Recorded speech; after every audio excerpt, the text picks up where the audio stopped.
You can tell a lot about a school based on the numbers. The graphs, the charts, the data, they all give some kind of narrative about a school community.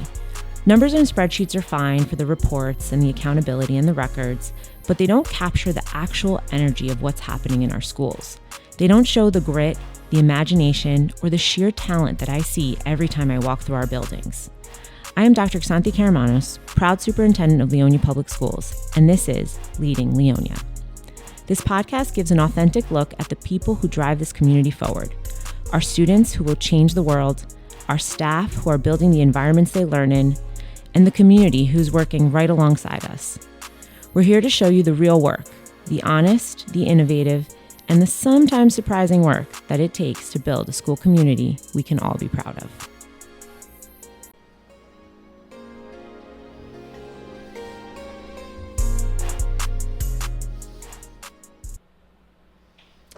All right, welcome to our next episode of Leading Leonia. Today I am here with Mr. Tim Cullen, who is a supervisor, instructional supervisor in our district. He oversees social studies, also oversees related arts, music, art, and business. I think I got all the Hospitality. Hospitality, yes. So Mr. Cullen does a lot of work with our staff. He is here today, and we are excited to have you on the show. You are, anytime I tell someone I work in Leonia, they ask if Mr. Cullen, do I know Mr. Cullen? And I say, boy, do I know Mr. Cullen. Still there. Yeah. Yes. So, Mr. Cullen, why don't you tell us a little bit about yourself, for the audience members that might not know who you are, what you do, the basics. Very good. I came to New Jersey in 1971 and I worked at Fairlawn High School for 10 years. Loved it, but we had the fastest declining enrollment in the state. And in 1980, 30 of us were riffed. I had two opportunities. One was a very prestigious prep school. The other was Leonia. I took Leonia. I have been here ever since. We're on year 46, and I've never regretted it. Oh, I love to hear that. So over your time in Leonia, where did you start? What have you done? Give us the whole gamut of what you've been to Leonia. They hired me originally to try to resurrect the AP history program. Okay. We were down to 7 people, and the attitude was that we only took the cream of the crop, and I've never believed that was educationally sound. So the principal said to me, can you get that up? I said, of course. There are students out there capable of doing AP history and maintaining all of the metrics that you're concerned with. I just think we have to reach out to them. Within a matter of 3 years, we had 29 kids in the AP class. The test scores were still high. The kids were enthusiastic about it, so I thought that it was a positive note there. I've also coached a variety of sports in the time because I don't believe that school ends at 3 o'clock. Excuse me. So I've coached football, soccer, basketball, ice hockey, lacrosse, tennis, and of late, and softball. So it has been a long time, but that's what I grew up with. My whole family grew up in education. So a few weeks ago, and I know you don't like accolades, but I'm going to say it anyway, but a few weeks ago we were at a brunch and we got to celebrate you. And for those that don't know, Mr. Cullen was honored for having his 600th girls tennis win, right? Is that right? 600th Yes. Yep. tennis win. Can you imagine 600 as a tennis player? Throughout my high school career, I won, a lot, but 600 wins. That's absolutely amazing. It is a lot, and it speaks well for the kids who were there. It's really clear cut. I've never missed a shot in tennis because I've never hit a shot in tennis. What I'm happy about was that we have built a program where young women come in and they want to be part of it. And the thing I'm proudest of is not the 600 wins. It's the fact we don't cut anybody. Mm-hmm. So we find a place to put them. And sometimes we have a tennis team that might have 45 kids. There aren't enough spots to play, but everybody gets involved. They get engaged. And the nicest thing I heard was another coach who came up and he said to me, your girls beat my girls soundly every time, and my kids love your kids. There's another team that beats us soundly, and my kids hate their kids. Mm-hmm. What's the difference? I said, the difference is the town that I teach in, the community that I teach in, and the kids that I get. The 600 wins, it's nice. It indicates that I've been here a long time, but it also indicates the input of 400 very special young women. Absolutely. I as much as we love the wins, the best compliments I hear are how good our kids are, how kind people, right? Yep. We come from a community where, the family support and the work that we do, we raise good kids. We raise good people that are going to go into the world and just do good things and make this world a better place, right? I agree with you. That's the best part. You have a lot of girls on the team, which is great. There's a lot of a lot of research I've been reading lately about the importance of women in sports and girls in sports, right? Yes. Specifically girls in sports, and how girls that play sports, there's a direct correlation to girls in leadership roles. Yes. Right. So you learn so much on a sport and on being on a team and working and discipline and all of that dynamic. And even if you don't have a leadership role on the team, right, you're still learning those skills that when it comes to going out into the real world, there's a direct correlation that builds women leaders. Yep. But it also goes back to the 9th grade. One of the things is that when our 9th graders come in September, they have 25 friends. They belong to a group. The group has high expectations. And the young lady belongs. She isn't searching for friends. The friends are there. The older girls know who they are. They look out for them. They mentor them. I've got one sitting in the room right now who will be working with our 9th graders this year. And we asked her to do it based upon what we've seen over the past 3 years. So it's a special group. Now, I have 2 daughters and 2 granddaughters, so this is very important to me because I do want them to go into leadership roles. And I remember my wife graduated from Columbia, and the only job available was teaching. My granddaughter is going to come out with a degree in engineering. That's amazing. Yeah. Congrats to her and your family. Yes. A big family, Mr. Cullen. Big family, yes. So, thinking about, you've been in the school community for a long time, right? But what is something you want the school community to know about you that they might not necessarily know? The question that used to come up is, why did I choose a public school over a very prestigious private school? And I said, what you have to understand is that the world is made up of public school people. That if you're going to be a leader, you have to walk in their shoes. You have to understand them. You have to go to school with them. The school that offered me a job said that we'll educate your children. I said, I don't want my children educated here. I want them educated in the Hawthorne school system. When I came to Leonia, there's no question that Leonia places a high premium on academics. I knew that before I came down. I knew the Leonia system. But we educate everybody. If you live in Edgewater, you live in Leonia, you walk in, we educate you. And after having been here through 46 years and countless administrations and turnovers with teachers and the rest, the one thing I look back on that keeps me here, the one thing that gets me motivated every day is the fact it doesn't matter who you are. If you're in the class, we're going to give you a quality education, and we're going to prepare you for a world that is changing dramatically. I love that. So I want to highlight something you shared in our promotional video. I don't know if you remember this. I do. We did a promotional video a little while ago. It's on our YouTube page, on our website, where we wanted to highlight the great programs and the great things going on in our buildings. And we kind of stopped you in the hallway, right? It wasn't planned, it wasn't prompted, but we saw you and we stopped you. And the outcome of what you said, every time I watched the video, the first time I saw it, I started to tear up because it was just so. Do you remember what you said? I do. Michelangelo took a piece of marble that had lain unused for 25 years, and he carved David out of it. And he was asked afterwards, how did you create that magnificent statue out of a discarded piece of rock? And he said, no, you're getting it all wrong. The statue was always in the rock. The job is that the sculptor has to draw it out. We believe that every student in Leonia is the statue in the rock. Now, we're talking thousands of kids over 46 years. I have never seen a student graduate from Leonia High School who did not have at least one teacher who believed in that child. I've seen students come out who were, I believe the popular term is train wrecks. 10 years later, were on top of the world. Yeah. My favorite was the young man. I failed in economics, and I said to him, you're going to get things squared away at some point, and when you do, come back and see me. 10 years later, he came back with his wife and child, And I said, what are you doing right now? I said, working for the Federal Reserve.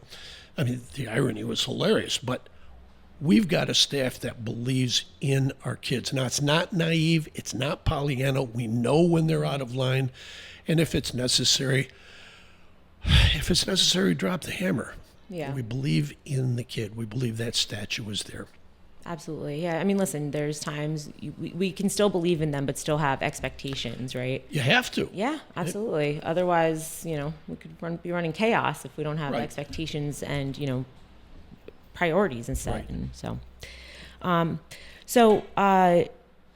we talked a little bit about, why you're here in Leonia and why you stay. But so you talk about a little bit about your supervisory role, right?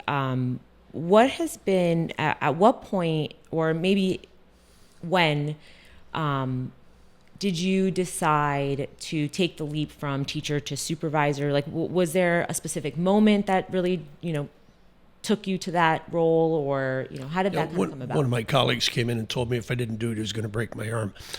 I came in 1980. I taught for 21 years, and then there was a change. And the one supervisor was leaving, and the fear was that the social studies leadership role was going to fall to someone who did not have a background in it. Mm-hmm. And I was, what's the term, voluntold? Voluntold, we love it. Yeah. So I applied for it. But I also applied in a limited leadership role. I never want to be out of the classroom because I don't believe that you can maintain credibility with the people that you're supervising if you're not in the trenches with them. I just believe battlefield commanders are much more effective. And then over the course of from 2000 up to about 2020, I spent most of my time simply working with the social studies department, each year getting a little bit more involved with curriculum. And then, as you know, in 2020, everything changed. And this is when we had a flood, we had a pandemic, we had people leave the department. You were doing 3 jobs for almost 4 years. And at the same time, you were expanding my job because we had to. So I now have 5 departments, 32 teachers, but I tell you, they're 32 good teachers, and it's a lot of fun. I also see it from the perspective of Arthur Brooks' book, From Strength to Strength. You move into different phases of your life, and when you do, what you do is you take the experience, expertise, etc., and you transfer it into a new role. So now I'm dealing with teachers who in some cases are almost as young as my grandchildren. I'm going to try to get them to understand exactly how fulfilling this career is and to get them over the inevitable humps that show up. So you mentioned you have a lot of different departments now. You have 32 teachers, you said? Yes. Yep. So, I've seen some of the good work you've done merging those departments, right? Because you have art, you have music, yes, that has a natural tie, but, social studies, culinary, business. Yep. You have department meetings. You have PD days where the whole department is together. Right. What do you do to we stole an idea from the Renaissance. Was it Lorenzo de' Medici said, I've got money. Why don't we take Florence and bring the experts of Europe into one place? So the first meeting, I got everybody together and said, we have 5 separate disciplines in the room. And within the disciplines, we've got subsections. And every teacher got up and spoke about what they did. And one of them said to me, I never knew what people did in the school. This was fascinating. Now what we're trying to do is create exactly what they did in Florence. We're trying to create an intellectual, cultural hub where we can cross-curricular, cross ideas, cross students, and in the process, stimulate creativity. You have a very creative staff, and you've got very good arts here, so it's a natural tie-in. Absolutely. So speaking of merging and interdisciplinary, talk to the audience, I guess me, but also the audience, about the 250 the celebration. So we're in our 250th year, and I know there's a lot of stuff going on around the state, around the county, right. But I know you've been supporting and almost spearheading a lot of the work that we've been doing in Leonia, not only this year but planning for next year. Well, it's unusual when you walk into a history class and say, here's an event that occurred a block away, but it did. Right. Washington's retreat went by the middle school. Washington's army crossed over at New Bridge, and they were in Hackensack. And on the 20th of November, nobody knew whether or not this was going to work. In fact, If you look at it from a purely objective point of view, the revolution should have failed. So what we're trying to do here is to get students to understand the immediacy of it, ignoring the obvious problem. We know how it came out. I know that you're a Knicks fan. We don't know how the basketball tournament is going to come out. I know. You know. and so there's that uncertainty there. Now, extrapolate, take that 1,000 times more important when you're talking about, and then say, let's walk up to Broad Avenue and let's stand where Washington was standing. Tell me what you would have done. Recognizing that we had people living in Demarest, one couple in particular, where the wife was revolutionary, the husband was a Tory, they got divorced, he moved back to England. How did we handle this? And if we can bring that to our students, I think that it's going to spark the kind of creativity and curiosity you want to put in, because you and I have spoken at length about this, and get our students to start asking questions, because if they can ask questions, AI will not be a problem. AI will simply be a tool. If we don't teach that creativity, AI is going to really, I think it's going to have a detrimental impact on their lives. I love what you said. You know, our job is to teach them, right? But our job is to teach them how to use things. And you referenced AI as a tool, right? And that's exactly what we've been talking about, you know, that we can't shut it off and we can't say, you know, we're never going to use it, or we can't just say, here you go, use it for whatever you want, right? Our job is to show them how to use it and give them the knowledge and the skills to be able to use it in the best way possible. Well, the example I did with Miguel's class was I actually said to him, when they first came out with King Kong in 1933 with Fay Wray, there were 800 people on the crew. They did it again in the late 80s, there were 800 people on the crew. The third iteration of King Kong had 1,400. AI is going to create opportunities, but it's not just that you understand the skill. You also have to have the intellectual curiosity. And I know right now we are moving to try to get our students away from the increased screen time, because the screen time, while it is pleasant, is not having the impact on creativity that we had hoped. Yeah, you know, that we, Mr. Service was recently on the show, and we talked a little bit about the cell phones. You know, the governor passing that legislation and banning the cell phones really gave us as schools an opportunity to really think through, right? Like, although cell phones are part of our daily life, right? Even for especially our high school kids, right? You see it all day. They use it to come to school. They use it to leave school. They use it, you know, how many Uber Eats orders we get throughout the day. So, you know, it's constantly in their lives. But how do we give them what they need to thrive in the future while also making sure that they're responsible about it? There's one other point too. I always stand in the hall when students are changing. And changing periods, you mean? They change periods. And as they walk by, I've noticed how many kids will use the phone as a way not to have to interact. Because in high school, when you interact, sometimes you're going to get negative feedback. I understand it. I was that age once upon a time, but I don't think it's good for them. We need to learn how to interact. And I'm hoping that this new legislation, while I'm not looking forward to the implementation, it's going to be hard. Right. I think it will have a very beneficial impact in about 10 years. And 10 years is when it really matters. Yeah. We talk about I think our teachers do a good job, supporting collaborative groups and getting kids to talk in that discussion. And I've seen it within our kids, right? I've seen, I've had a great extern this year. I have a great extern coming next year. So I've seen them be able to interact and talk to people that, they might not have had the same opportunity if they didn't have some of the teachers that we have.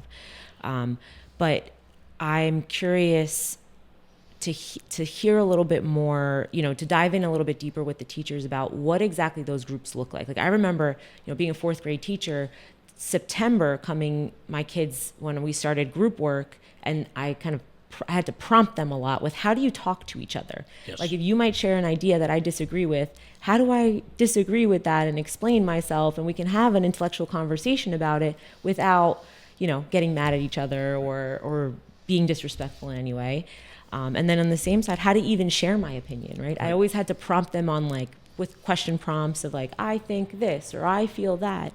But then by the midpoint of the year, you'd see that natural. Right.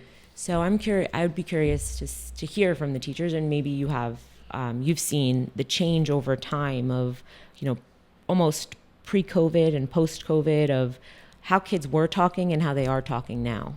Well, when the phone first came in, I had a student in my class named Monica, and she was an expert at it. And I said, put it on your desk and use it as a tool. So she did. Then over the next 10 years, I began to see a change where kids were reading it in class. I said, put them all on your desk. After the pandemic, I noticed that the students had changed. And so we went to something with last year's class, which was turn and talk. Mm-hmm. And I'll do this anywhere from 4 to 12 times in the course of a period. Here's an idea, turn and talk. Try to figure it out. Then we bring it back. In the process, they are learning how to communicate with one another. And it builds into a variety of things, the learning pyramid, the forgetting curve, all of the things that as academics we read. Mm-hmm. The students don't read that, but they're going to need to learn the lessons of it, because the data right now shows that 8 out of every 9 are going to be in some form of sales. And it also says that the businesses that they're going to be in will have between 4 and 8 people in them. So I try to make sure in my class that we're dealing with groups that are 4 to 8 people on a consistent basis. Now, they don't understand exactly why at the beginning of the year. By the end of the year, I have seen a significant change. Yeah. They say the perfect group size is 4. Right. Nobody can escape. Right. So that's and when you get to 8, you begin to see a decrease. When you get to 20, you might as well call it off. Right. You do the same thing with your meetings. So now I've got 32 teachers. What do? Begin your meeting, weave, turn, and talk in. Mm-hmm. Make them sit with other disciplines, etc. Okay, so we're going to talk a little bit about Leonia District a little bit, okay? Yes. So thinking about the district, what we currently have, if you could see more of something across the district in a building, if you could see more of something, whether it's anything from, types of programs to staff to access to things, whatever it might be, right? Just given general, what would it be if you could see more of something? I don't know, and I'm sorry I did not prepare for that question. I don't know what I would look for. I'm new to this. What would I look for across the board? What would you want more of? Like, what is something that you would want to see more of? I'd like to see more teachers in the hall and more administrators in the hall between classes. Mm-hmm. That might not be a big deal to some people. To me, it is huge. Students are constantly talking to you if you listen with your eyes and you watch them. We have students in the hall going through a very difficult time period. You were an elementary school teacher. You know the difference between 2nd, 3rd, and 4th grade is huge. I never knew this. High school's no different. And I believe that there are too many times when we have students walking down the hall and they're alone. Mm-hmm. Now, when they come into the class, things are great. When they're in the hall, there is a lot happening there, and I'm not sure that we are as attuned to it as we could be. Mm-hmm. Now, Mr. Callender asked me, he said, would you go out in the hall? I've been doing it now for 5 years. I've been amazed at what I have seen. Mm-hmm. That would be one. The second one that I was really happy we put in was that turf field. Mm-hmm. Now, for 40 years, I used to walk out at night. I stay here a lot late. And I would come out and look at that field, and it was empty because it was underwater and we never played. I come out now, and there are kids on it all the time. The lights are on, and we've now made the high school a hub for the community, which I think is wonderful. The third thing that I really like is the way we tie in the elementary, the Edgewater students coming in. I have friends all over the country who they say, your students come from another town, 2 towns away. I said, right. They said, we've never seen that. I said, right. Never have I. Yeah. But how do you incorporate them in to the point where they come into the high school and there's no difference? No one asks whether you're Edgewater or Leonia. You are simply a Lion. Mm-hmm. And that's really good. Yeah. I love the Edgewater connection. I think we do a good job. There's always more we could do, right? There's always better ways we can improve. But generally, I think it is interesting that most of the time you go to a sending district, it's the next town, right? Yes. So kids can walk, right? Yep. Our kids literally have to get on a highway to get over here. So that I found was always interesting. But I do love the perspective that Edgewater brings. I think the Edgewater leadership, the new superintendent there, they've made a point to want to be with us, right? The relationship has gone, and I was an Edgewater supervisor for a little bit. I was an instructional supervisor over there, and the relationship has always been strong. But there's a difference between, a strong relationship and truly rolling up your sleeves and collaborating together. Yep. And I think that's the difference with this new kind of era for both districts, right? We're both in new administration and all that. And if you put that into the 46 years that I've been here, why did I come to Leonia? I was walking down the hall, and one of my students, who's African American, was walking along with his arm around two girls. One was white, one was Korean. I looked at him, I said, Chuck, he said, Mr. Cullen, so many women, so little time. Nobody looked twice at that. They were simply Leonia kids. Mm-hmm. Then when I look at my students and I look at my athletes, no one identifies themselves as Edgewater or Leonia. Mm-hmm. What they say is, we are simply in the school. And I've always thought that was probably the greatest strength that I have here, that I've seen here. And I like what you're doing to promote it. You made one other comment, we're not perfect. I think that the day we become perfect, we will begin to erode. Mm-hmm. Academic communities have to be like Greece. They have to constantly change, constantly grow. Hopefully we don't make people drink hemlock. But other than that, we get to a point where we're constantly changing because the world is changing. And I'm looking at the two students right in front of us. And how will their world change in the next 15 years? Yeah. And it's going to be dramatic. Oh, yeah. So now on the opposite end, what's one barrier that you would want to see less of? I'm concerned about the fact that we've got some students who don't believe that they can succeed in advanced courses. Mm-hmm. And I think what we have to do is we have to begin working on that in the middle school. And it's a subtle change. But when I walk in and I see a student who says to me, I couldn't handle your class, it's too hard. I'm saying to myself, no, you can handle it. Not only that, but if you look at the longitudinal studies, pushing yourself academically is going to have a fantastic impact on your life. Mm-hmm. Why are they holding themselves back? And that's something that we are looking into now at the middle school, and I'm doing that with my department. Great. So if you could be a student anywhere in this district for one day, if you were a student for one day anywhere in this district, whose classroom would you want to sit in? Mr. Gujic. I walked into Mr. Gujic's room the first day and I saw kids on the floor with books on their head rowing a boat. And I said, Eric, what are we doing? He said, we are rowing a boat, the Phoenicians. I said, okay. I have gone into classes at every level, and I have to tell you, I love going to the elementary school. Mm-hmm. But the best pure teacher I have ever seen is Eric Gujic, and there is nothing in that class that remotely resembles what I learned in graduate school. It's the greatest class I've ever seen. So we took the STEM students went to Greece, and I was a chaperone on the trip this past spring break.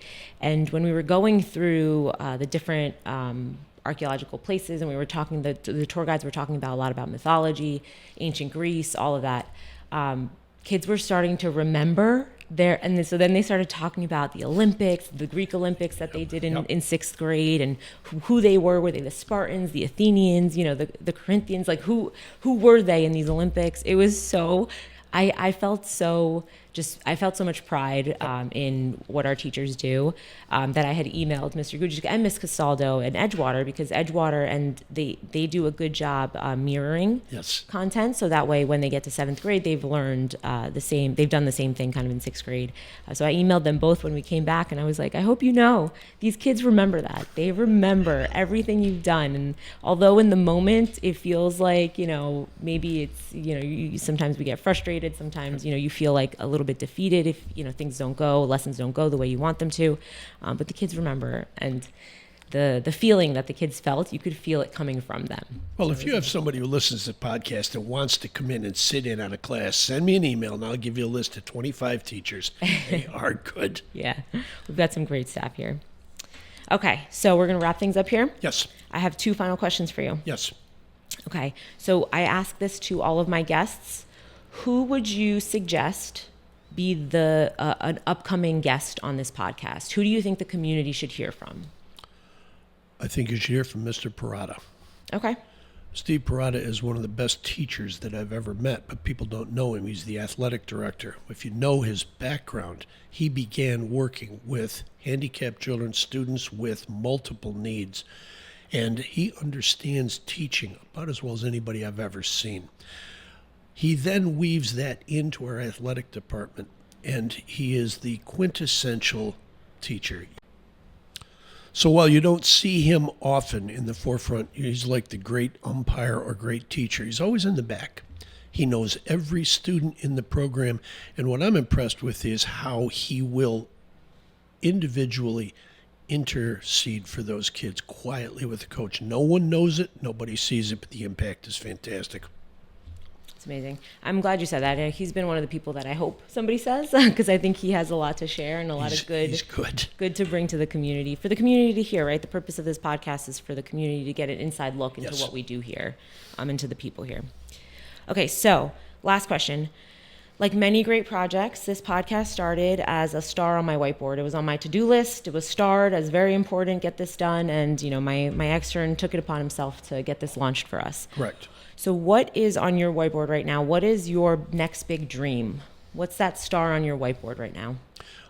I want to rethink our business program completely. Okay. It has evolved over the past 5 years because of additional teachers, additional academies, and additional opportunities. Mm-hmm. We have a unique position right now because Mrs. O'Neill is retiring, so we have a new teacher coming in, and I'm looking forward to a deep dive. I had a meeting yesterday actually with 7 graduating seniors. I've got another one coming up with students who are coming back next year, juniors and sophomores, to see what we can do for greater collaboration and see whether or not there are areas that need to be modified, added, or deleted. Okay. Yeah, I look forward to learning more about that as you unravel it. And I love that you're bringing kids into it. I think that's great. So that's it for me. Any final thoughts? Anything you want to share with the community before we sign off? I don't think people realize exactly how good this community is educationally. And that sounds like I am a cheerleader here, and it's not. Over the course of the years, I've visited schools all over the country, and I don't know if I have ever seen one that combines the good parts of Leonia. We know every student by name. The fact that it's small enough that we can follow their progress, but also one that has the academic rigor and an athletic program that focuses more on competition as opposed to trying to win championships. I think it's a perfect situation. I've been offered jobs at other districts. I've turned them down. I have no interest in leaving. I believe that this is where I was destined to teach, and I'm thrilled to be here. And we are so happy to have you here. We've been 5 years together, and yes. I love our 5 years together, and I look forward to many, many, many more years together. Thank you. That's good. All right. Thank you, Mr. Cullen. We appreciate it. Take care, Doctor. See you next time.